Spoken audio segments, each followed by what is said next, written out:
Hi అండి, రాడమ్మ చేతి వంటలో ఈరోజు అయితే క్యారెట్ ఫ్రై అయితే చేద్దామండి. ఇది కూడా బాలింత కోసమేను. ఇవైతే పీసు తీసి నీట్గా కడిగి ఇలాగైతే కళాయి పెట్టాను. ఆయిల్ అయితే పోసేసుకుందాం. ఆయిల్ అయితే ఏడెక్కింది. క్యారెట్ ముక్కలు ఇందులో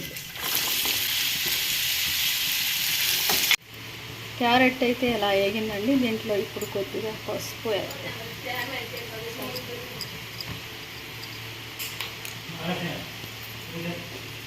కొద్దిగా ఉప్పు, కొద్దిగా కారం,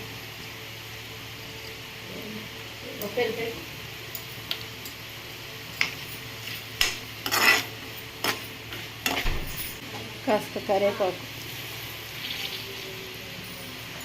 కొద్దిగా కొత్తిమీర.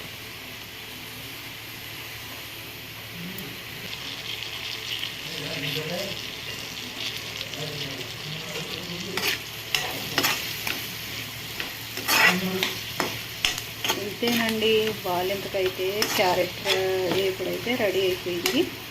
ఇది చిన్న వీడియో అన్నమాట. ఇది కానీ నచ్చినట్లయితే ఒక లైక్ చేయండి.